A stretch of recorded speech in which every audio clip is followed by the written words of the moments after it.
오늘의 본문의 말씀은요, 이 다윗이 대외적인 정복 전쟁을 통해서 나라를 안정시키고 또 내적으로는 이제 나라의 그 조직을 정비하는 것을 통해서 이 신정 왕국의 기틀을 갖춘 후에 바로 이 사울의 손자이며 요나단의 아들인 이 무비보셋을 찾아서 그에게 은혜를 베푸는 그런 이야기가 오늘 본문의 중심 내용입니다. 여러분은 오늘 본문의 내용을 읽으면서 어떤 느낌이 드셨나요? 저는 이 본문의 느낌을 보면서 다윗이 이 무비보셋에게 베푸는 이 모습을 보면서 다윗이 참 선한 왕이다라는 그런 생각이 들었습니다. 아울러서 다윗이 그 사울의 손자인 이 무비보셋을 에게 은혜를 베푸는 것을 보면서 마치 이제 예수님께서 원수를 사랑하라라고 명령하신 그 말씀의 예표적인 그런 모습을 갖추지 않았나라는 그런 생각을 해보았습니다.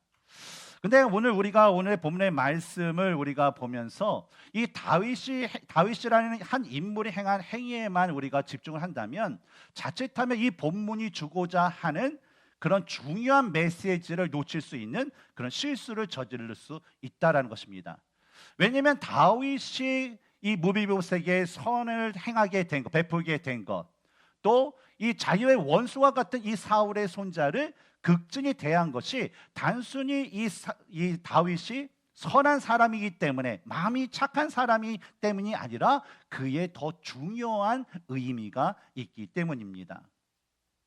오늘 본문을 보면 다윗이 이 사울의 집안에서 살아남은 자들에게 베풀고자 하는 것이 본문 1절과 3절과 7절에서 반복적으로 나오는 것을 볼 수 있습니다.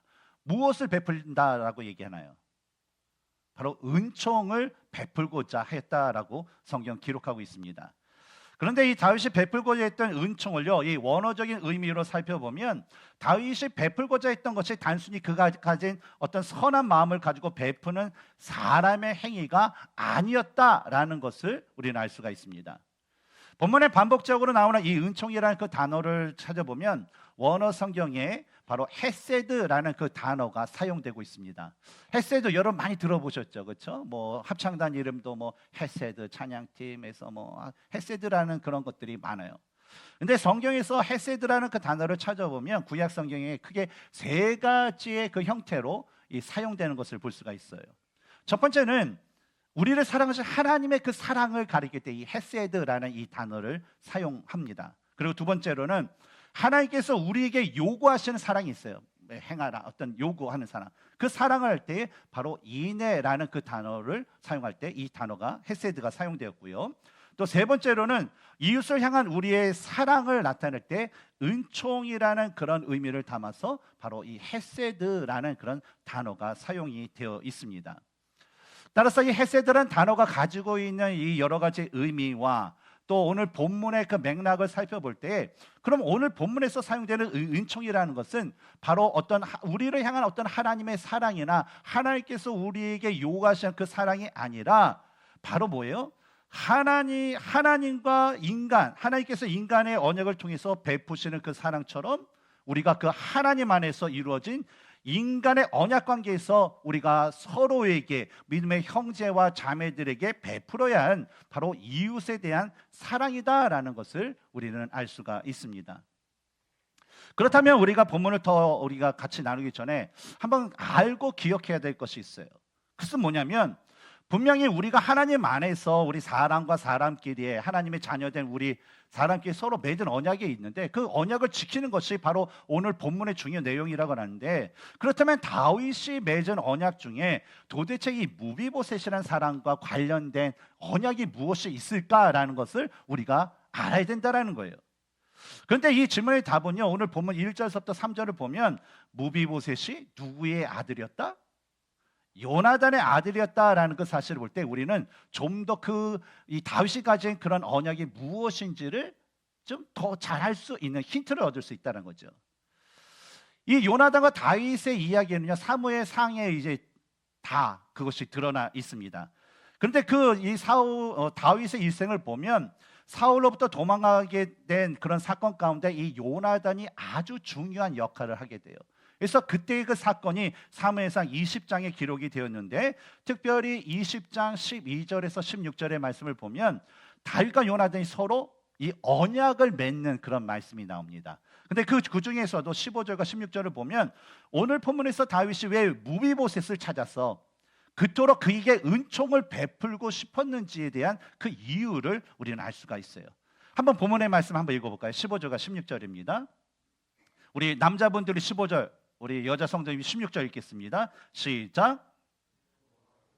내 다윗의 대적들을 지면에서 다 끊어버리신 때에도 너는 내 인자함을 내 집에서 영원히 끊어버리지 말라 하고. 식사를 안 하셨나 봐요, 남자분들 목소리가. 우리 여성 우리 여자 성도님들 읽겠습니다. 16절입니다. 시작. 다윗의 집에 언약하기를 여호와께서는 다윗의 대적들을 치실지어다 하니라. 뭡니까? 왜 그랬을까요? 바로 다윗은요, 오래전에 바로 요나단과 맺은 언약을 지키기 위해서 사울 집안의 사람들, 특히 이 요나단의 그 자녀들을 찾게 된 것이었습니다. 다윗이 무비보셋을 찾게 된 그 세월을 살펴보면요, 사울과 그의 세 아들이 갈보아 산에서 죽게 될 당시에 이 무비보셋의 나이는요 5살이었다라고 사무엘하 4장에 기록되어 있습니다.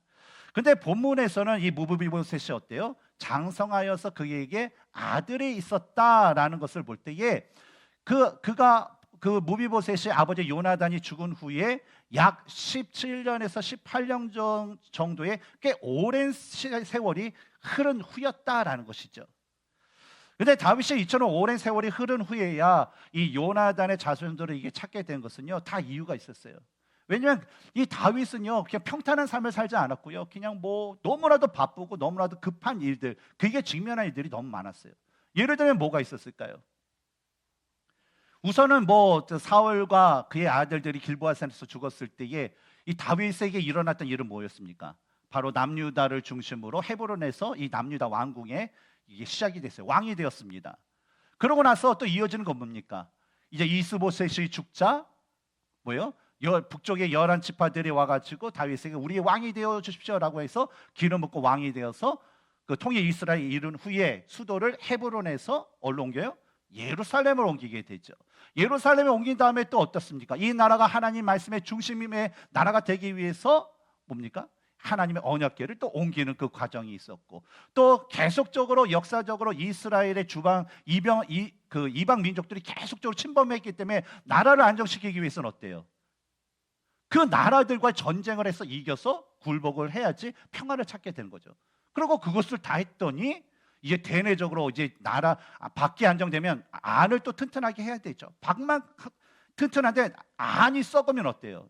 나라 금방 무너지죠. 그러니까 안에서 막 어떤 요새도 세우고 정장도 세우고 뭐 제도도 하면서 너무나도 숨가쁜 그 세월을 보냈기 때문에 그동안 찾지를 못했다라는 것이죠.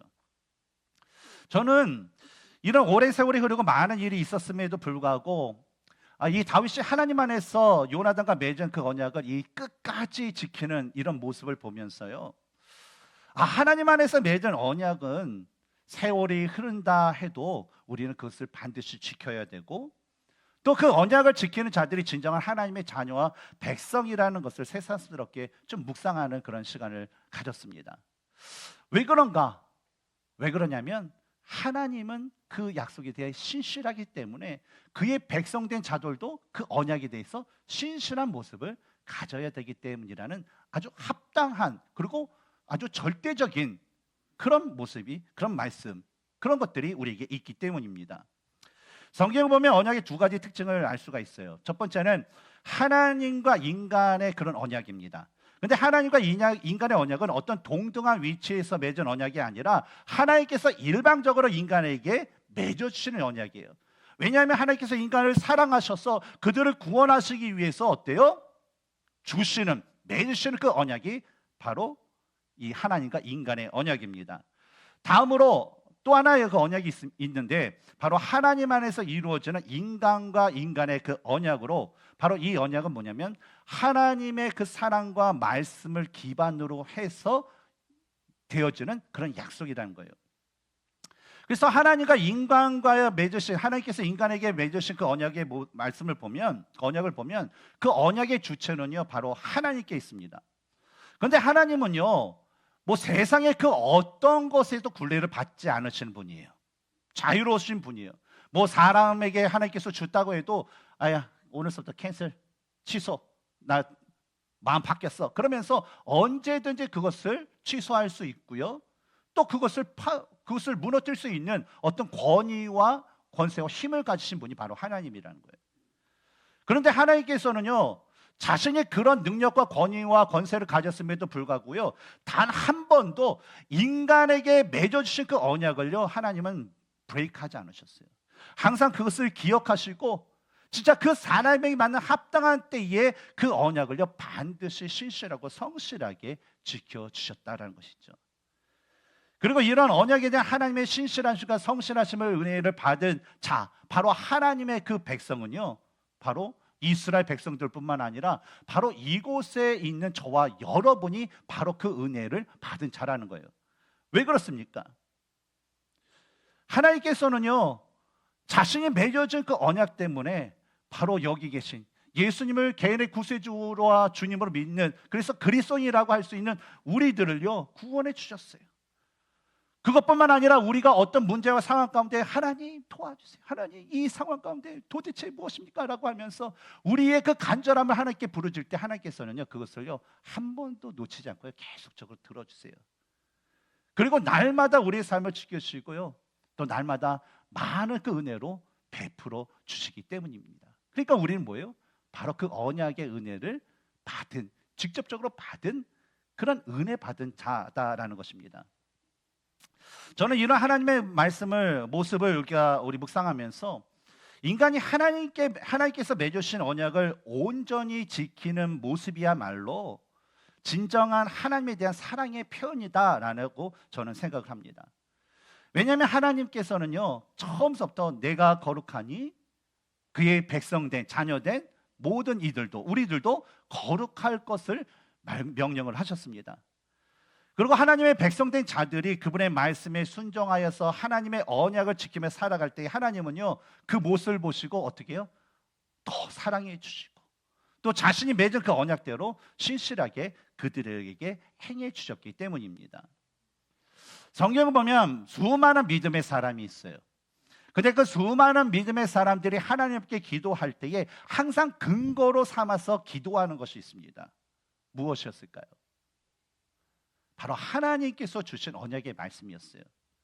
예를 들면 여러분, 이 이스라엘 백성들이 출애굽했을 때에 하나님께서 이스라엘 백성들을 자기 백성으로 삼아 주셔서 말씀을 이제 모세를 통해서 다 주려고 하는데 백성들이 신의 광야에서 했던 게 뭐예요?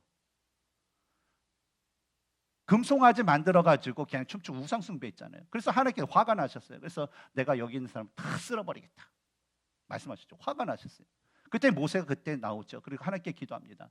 하나님 이 백성을 하나님의 장자 삼아 주시고 하나님의 나라 삼아 주시고 하나님의 백성 삼아 주시기 위해서 보내주시지 않았습니까? 하나님 이런 약속을 나에게 주셨는데 지금 그것을 깨시고 다 죽이신다면 이방 민족들이 뭐라고 하나님을 조롱하겠습니까? 구해 준 다음에 다 죽였다라고 조롱하지 않겠습니까? 하나님의 말씀을 기억하시고 지켜주세요. 그때 어때요? 하나님께서 그 순간 즉시 들어주셨죠. 마찬가지로 믿음의 사람들이 하나님의 말씀을 가지고 하나님께 부르주셨을 때에 그들은요 모두가 응답을 받았다라는 거예요. 지난주에도 우리가 나왔던 다윗도요, 그가 하나님의 언약을 성취하고 그분의 말씀대로 살아감으로 그의 삶이 뭐예요? 계속적으로 승승장구했다.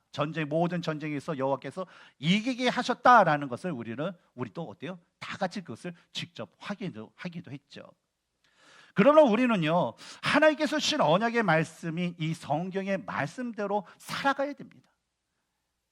반드시 살아가야 되고 또한 그 말씀이 단순히 우리 지식으로 남는 것이 아니라 그 말씀이 우리 안에 살아 역사하는 삶이 될 수 있도록 우리는 성령 하나님께 날마다 기도하며 그런 삶을 살아갈 수 있도록 우리 노력하는 우리 믿음의 그런 공동체가 되어질 줄 믿습니다. 계속해서 본문의 말씀을 보면 이 다윗과 무비보셋과 연관된 시바라는 사울의 집에 속한 종이 나오는 것을 볼 수가 있어요. 일반적으로 성경에서나 고대 문헌을 보면 종의 이름이 기록되어 있는 경우는 거의 없습니다. 왜 그럴까요? 종은요 그냥 물건의 필요 똑같아요. 당나귀 그 똑같아요. 뭐 기타 저 물품 중에 하나, 종은요 그 물품 중에 하나였어요. 그래서 인간이 아니에요. 그렇기 때문에 그의 이름을 기억할 필요도 없고 기록할 필요도 없다는 거죠. 근데 오늘 본문을 보면 당시 상황에서 전혀 찾아볼 수 없는 아주 독특한 바로 상황이 나오는데, 바로 2절에 사울의 집에는 종 한 사람이 있으니 그의 이름은 시바라라고 말씀합니다. 근데 이런 특이한 그 표현을 볼 때에 이 저자는 바로 이 시바라는 종을 통해서 우리에게 주고자 하는 특별한 메시지가 있구나라는 것을 우리는 짐작하여 알 수 있어요. 당시 시바라는 사람을 우리 성경에 나온 기록을 우리가 보면 그는 비록 종이었지만요, 그에게는 아들이 몇 명이나 있어요? 15명이 있었다는 거예요. 플러스 또 뭐가 있을까요? 딸이 있죠, 당연히. 예. 왜냐하면 그때는 남자만 기록하니까. 그리고 또 뭐가 있습니까? 종 20명이 있었다라는 것입니다. 그래서 이 시바라는 종, 사울의 집에 속한 종인데 그에게 아들 뭐 15, 그래 뭐 종도 결혼하지. 그런데 종이 20명이 있었다라는 거 보면 이 종은 그 사울의 그런 가문에서 집사 역할, 청지기와 같은 역할을 했던 종이구나라는 것도 우리는 측측할 수 있다는 거죠. 근데 반면에 무비보셋을 보면 어떻습니까? 그는 사울 왕, 이스라엘의 초대 왕의 손자고 요나단의 그 아들이었어요. 하지만 그가 지금까지 머물렀던 곳은 어디였어요? 머물 곳이 없어서 마길이라는 사람에 얹혀 살았다는 거예요. 마길의 집, 그러면 이거는 무비보셋의 집이 아니라 마길의 집이라는 거죠. 그러니까 이 무비보셋이 거기에 어떻게 종의 역할을 어떤지 무슨 잡일을 하면서 살았는지 뭔지 모르지만 그 집에 살았던 가난한 사람이었다는 거예요. 더욱이 이 무비보셋은 어떤 사람이었어요? 두 발을 절었던 장인이었다라는 것입니다. 그러니 사울의 가문으로 보나 그 당시의 사회적인 것으로 보나 이 무비보셋은요, 그가 가난하고 저른발이었던 그런 조건으로 인해서 가장 가치 없는 비천한 존재였다라는 사실을 우리는 알 수가 있어요. 또한 무비보셋이 사울의 자손이었음에도 불구하고 그의 종 어떤 시바의 그 집이 아니라 마길의 집에 지냈다라는 것을 볼 때에 무비보셋이 사울의 종이었던 이 시바에게조차도 존경받지 못하고 오히려 무시당하여서 쫓겨났다라는 것을 우리는 알 수가 있죠. 그런데 이렇게 너무나도 무비보셋의 처참한 환경과 그런 형태 가운데 다윗이 그에게 행한 것을 보면요, 그가 요나단과 맺은 언약을 기억하여서 무비보셋의 신분을 되찾아주게 된 것을 우리는 볼 수가 있어요. 첫 번째, 다윗은요, 무비보셋이 잃었던 그의 재산을 되찾아주게 돼요. 사울과 그의 아들들이 길보아 전투에서 한꺼번에 전사하게 됨으로 인해서 사울의 집은요, 한마디로 해서 망했어요. 끝났어요. 그리고 이런 혼란한 그 틈을 통해서 사울에게 속했던 종들도 다 떠나고 그 가지고 있었던 재산도 종들이 가져갔는지 누구가 가져갔는지 아마 그 집안 사람이겠죠. 그 집안 사람들이 다 그것을 빼서 훔쳐가게 되었습니다. 하지만 종들이 흩어지고 재산이 그런 누군가의 손에 의해서 그것이 사라지게 됐지만 사실 여전히 이전에 사울에게 속했던 종들과 재산은요, 우리가 따지고 보면 그것이 누구 거예요? 사울 왕 것이다라는 것입니다. 시바의 경우도 마찬가지로 그는 마치 자유인처럼 가정을 누리고 아들이 15명 정도 있을 정도로 아주 그런 좋은 가정을 이루고 자신의 밑에 종을 두면서 그냥 떵떵거리며 살았어요. 하지만 그가 자녀를 가지고 그런 재산을 많이 가진 그런 종을 부리는 사람일지라도 그의 오리지널 신분은 뭐예요? 그의 현재 신분은 뭐예요? 사울의 종이자 무비보셋의 종이었다라는 것입니다. 그저 그는 사울의 가문의 혼란을 틈타서 그냥 자기가 있던 권세를 가지고 너 재산이 어디 있는지 다 아니까 많이 가져갔을 거 아니에요. 그렇죠? 사울의 것을 누구보다 많이 챙겼을 거 아니에요. 그러면서 자기가 주인을 행세를 하고만 있었다라는 거예요. 그래서 다윗은 이런 것들을 이제 정리하게 줘요. 다 정리하게 주는데, 그래서 7절에서 무비보셋에게 먼저 말하기를 무서워하지 말라. 내가 반드시 내 아버지 요나단으로 말미암아 내게 은총을 베풀리라. 내가 내 할아버지 사울의 모든 밭을 다 내게 도로 주겠다라고 말을 하고요. 9절과 10절에서는 그의 그 종 시바에게 사울과 그의 온 집에 속한 것은 내가 다 내 주인의 아들에게 주었노니 너와 내 아들들과 내 종은 그를 위하여 땅을 갈고 거두어 내 주인의 아들에게 양식을 대주어 먹게 하라라는 그런 명령을 하게 된 것입니다. 그래서 재산을 다 찾아줬어요. 그리고 두 번째로 한 것은 뭐냐면 다윗은 무비보셋의 직위와 권한을 되찾아 주게 되었습니다. 보면 7절과 8절을 보면 다윗이요 무비보셋과 또 그를 섬겨야 할 그 시바에게 동일하게 말씀하시는 그런 내용이 있어요. 어떤 말씀일까요? 무비보셋이 다윗 자신과 함께 자신의 상에서 항상 뭘 먹는다? 떡을 먹을 것이다. 식사를 한 것이다 라고 이야기를 하죠.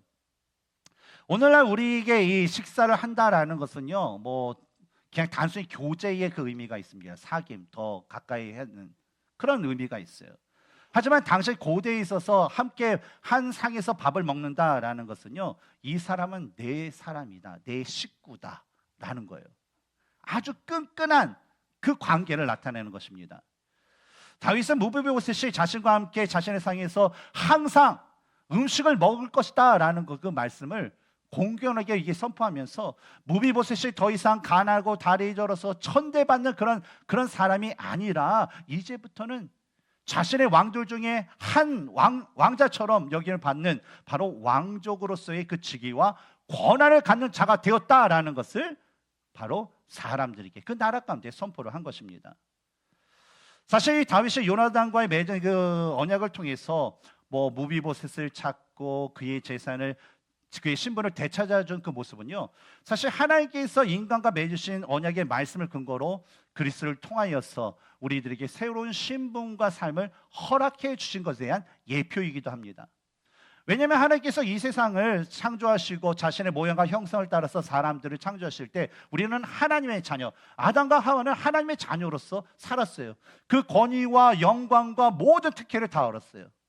하지만 사탄이 그것을 꾀임으로 인해서 죄를 짐으로 해서 그 권한을 다 잃어버리게 되었죠. 하지만 하나님께서는요 여전히 우리를 사랑하셔서 뭐예요? 자신의 독생자를 우리에게 주심으로 인해서 죄로 인하여 죽을 수밖에 없고 죄로 인하여서 천대받고 멸시받을 수밖에 없는 우리들을 부르셔서 성도로 삼아주시고 자녀를 삼아주시고 또 하늘의 그 유업을 받는 그런 상속자의 새로운 신분과 그런 삶을 주셨기 때문이죠. 그리고 이러한 언약의 삶은요 사실 오늘날에도요 이 교회를 통해서 모든 믿는 자들에게 모든 성도들에게 주고 계시는 그런 언약이기도 합니다. 물론 자신이 그리스도인이 아니다, 내가 성도가 아니다 라고 하는 분은요 지킬 필요 없어요. 왜냐하면 교회 성도가 그리스도인이 아니기 때문에. 그러나 내가 성도이고 그리스도인이라면 하나님과의 언약을 반드시 지켜야 되고 그리스도의 몸된 교회의 그 지체로서 그 언약을 반드시 지켜나가야 한다라는 것입니다. 먼저 하나님과의 언약 관계에 있어서 성도는 무엇을 지켜야 될까요? 바로 예수님의 개인의 구세주와 주님으로 믿고 영접하여서 하나님의 말씀대로 살아감으로써 그 하나님과의 그 언약을 지키는 삶을 살아야 됩니다. 다음으로 주님 안에서 교회를 통해서 성도들이 맺은 그런 언약이 있는데 우리 교회 안에서 우리가 주님 안에서 우리가 교회와 또 성도들 간에 맺은 언약이 있다면 그것은 바로 우리 교회의 성도가 되기 위해서 우리가 등록 카드와 함께 사인업을 하게 된 바로 교인 서약서라는 이런 서약이 있습니다. 아마 등록하실 때 이걸 다 하셨을 거예요. 이걸 하지 않으면 우리 교회 멤버가 될 수가 없습니다. 그래서 이 내용을 보면 첫 번째로 교회의 하나됨을 굳게 지킬 것을 서약을 했어요. 어떤 방법으로 하냐면 교인들을 사랑으로 대하고 수군덕거리지 않고 인도자들을 따름으로 교회의 하나됨을 굳게 지키겠다라고 하면서 서약을 했습니다. 그래서 로마서 14장 19절, 베드로전서 1장 22절, 에베소서 4장 29절, 히브리서 13장 17절의 말씀을 근거해서 예스. 두 번째는 목장에 참석을 하겠다라는 그 서약을 했어요. 목장을 통해서 그리스도의 몸을 이루는 데 힘쓰고 목장에서 역할을 감당하고 삶을 통해 예수님을 증거하고 목장에서 성김과 나눔의 삶을 실천하겠다라는 그 약속을 했다는 거죠. 요한복음 13장 15절, 고린도전서 11장 1절, 골로새서 4장 15절. 세 번째는 교회를 섬기겠다라는 그 서약을 했습니다. 자신의 은사를 발견하고 개발해서 한 가지의 그 사역을 감당하고 섬김과 사역 훈련을 받고 섬기는 자의 마음을 키움으로써 교회를 섬기겠다라는 그 약속을 했다는 거죠. 그럼 마지막 네 번째는 교회 사역에 항상 성실하게 임하겠습니다라는 그런 서약을 했습니다. 이것은 공예배에 충실하게 출석하고 말씀과 묵상과 기도의 경건의 삶을 드리고 규칙적이고 지속적으로 시간과 물질을 드림으로써 교회에 임하겠다라는 그런 약속을 했죠. 히브리서 10장 25절, 빌립보서 1장 27절, 고린도전서 16장 2절, 레위기 27장 30절. 그리고 이 네 가지를 서약하신 분은 여기다 뭐예요? 몇 월 며칠 자신의 이름을 쓰고 사인을 했다라는 것이죠. 그래서 우리 교회에도 이 교회 안에는 바로 이런 서약, 언약이 우리 가운데 존재하고 있습니다. 우리가 속해 있는 이 믿음의 공동체인 이 라이프 교회뿐만 아니라 여러분 이 세상의 그리스도의 그 피값으로 세운 그 모든 교회는요 바로 언약 공동체입니다. 하나님과의 언약. 그래서 어디 교회 가나 다 미션 스테이트먼트, 우리 교회는 이런 것을 추구합니다. 하나님께서 이런 것을 우리에게 주셨습니다. 이것을 동의하는 사람들이 뭐예요? 그 교회에 그것을 언약을 맺고 멤버십을 갖게 됩니다. 특히 하나님을 자신의 창조주와 주인으로 믿고 믿음 안에서 하나님께 맺어주시는 그런 언약을 바로 우리가 열심히 지키고 또 하나님 앞에서 그리스도를 중심으로 성도 간의 맺은 언약을 지키며 살아가는 공동체, 바로 그것이 바로 언약 위에 있다는 거예요. 다윗이 착해서가 아니에요. 다윗이 그냥 충성스러운 일꾼이라서 그런 게 아니에요. 바로 그 언약 안에서 그는요 바로 자신의 충성심을 나타낼 수 있고 신실하심을 나타낼 수 있어요. 하나님께서 우리에게 사랑을 주신 것도요 그냥 주시는 게 아니에요. 바로 우리에게 맺어주신 그 언약이 있기 때문에 그 언약에서 하나님은요 그것을 신실하게 성실하게 우리에게 행하신다는 거예요. 그러니까 언약이 브레이크 되면 어때요? 그때는 심판이 이르게 되는 거죠. 우리가 하나님께서 보여주신 그 언약에 대한 신실함과 성실함을 닮아갈 때에 우리의 삶은요 하나님의 그 말씀 위에 굳게 설 수밖에 없습니다. 그리고 굳게 설 것입니다. 그리고 우리가 하나님의 언약에 온전히 그 말씀에 온전히 쓰면요 어떤 유혹이나 핍박이 닥치더라도 하나님은요 그 언약의 말씀대로 우리들을 지켜주시고요 우리를 보호해 주신다는 거예요. 그래서 우리는 항상 그 언약의 말씀 안에서 거하고 그 언약의 말씀을 지켜 행하기에 노력해야 되는 거예요. 그리고 우리가 이런 삶을 살 때에 바로 하나님은 뭐예요?